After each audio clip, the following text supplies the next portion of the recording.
ಇನ್ನು ಮುಂದೆ ನಿಮ್ಮ ನೆಚ್ಚಿನ ಧಾರಾವಾಹಿಗಳ ಫುಲ್ ಎಪಿಸೋಡ್ಗಳು ಸನ್ ನೆಕ್ಸ್ಟ್ ಆಪ್ನಲ್ಲಿ ಮಾತ್ರ. ನೀನು ಊಟ ಮಾಡ್ಬೇಕಾದ್ರೂ ನೀರ್ ಕುಡಿಬೇಕಾದ್ರೂ ನೆತ್ತಿಗೆ ಹತ್ತಿತ್ತ? ಅರೆ ಅದ್ ನಿಮ್ಗೆ ಹೇಗ್ ಗೊತ್ತಾಯ್ತು? ಯಾಕೆ ಅಂದ್ರೆ ನಾನ್ ನಿನ್ನ ನೆನ್ಸ್ಕೊತಾ ಇದ್ದೆ.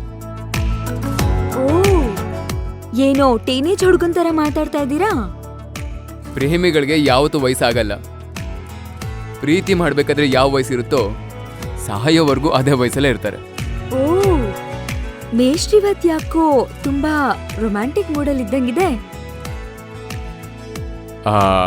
ಭೈರವಿ ಪಕ್ಕದಲ್ಲಿದ್ದಾಳ? ಇಲ್ಲ. ಹೇ, ಮಹಾ ಡೇಂಜರ್ ಅವಳು.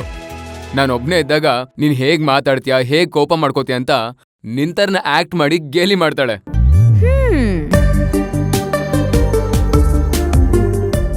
ಅಯ್ಯಪ್ಪ, ಅವಳು ಕಾಟ ನನ್ ಕೈಲಿ ತಡ್ಕೊಳಕ್ ಆಗ್ತಾ ಇಲ್ಲ.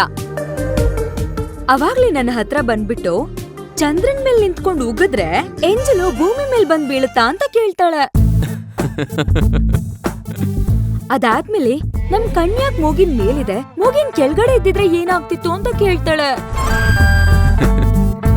ತಟ್ಟೆಗೆ ಊಟ ಹಾಕೊಟ್ರೆ ನನ್ಗೆ ಇರೋದು 2 ಎಡಗೈ, ನನ್ಗೆ ದೇವ್ರು ಬಲಗೈ ಕೊಟ್ಟಿಲ್ಲ ಅಂತ ಹೇಳ್ತಾಳೆ. ಶಿವಗಾಮಿ, ಅವಳ ಜೊತೆಗಿದ್ರೆ ಟೈಮ್ ಹೋಗೋದೇ ಗೊತ್ತಾಗಲ್ಲ.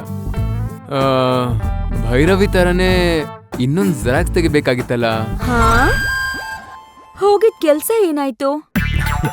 ಚೆನ್ನಾಗಿ ಟಾಪಿಕ್ ಚೇಂಜ್ ಮಾಡ್ತೀಯ. ಅವನ್ ಮನೆ ಹತ್ರ ಹೋಗಿದ್ದೆ.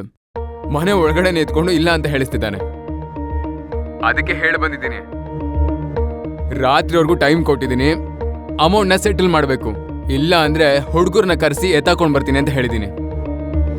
ಅಲ್ಲ ಅಶೋಕ್, ಇದೆಲ್ಲ ರಿಸ್ಕ್ ಅಲ್ವಾ? ಇದನ್ನೆಲ್ಲ ನಾವ್ ಮಾಡೋದಕ್ಕಾಗತ್ತಾ ಹೇಳಿ? ಅಲ್ಲ, ಪೊಲೀಸ್ಗೆ ಕಂಪ್ಲೇಂಟ್ ಕೊಟ್ರೆ ಅವರು ಅದನ್ನ ನೋಡ್ಕೋತಾರಲ್ವಾ? ಅಂಡ್ ಲೀಗಲಿ ನಾವು ಕೋರ್ಟಲ್ಲಿ ಸೆಟಲ್ಮೆಂಟ್ ಮಾಡ್ಬೋದು. ಶಿವಗಾಮಿ, ಕೋರ್ಟು ಪೊಲೀಸು ಅಂತ ಹೋದ್ರೆ ವರ್ಷಾನ್ಗಟ್ಲೆ ನಡೆಯುತ್ತೆ. ಅದು ಅಲ್ಲದೆ ಇವರೆಲ್ಲ 420ಗಳು. ಇವ್ರ ಹೆಸರಲ್ಲಿ ಯಾವ ಆಸ್ತಿನೂ ಇರಲ್ಲ, ಎಲ್ಲ ಬೇನಾಮೆ ಆಸ್ತಿ.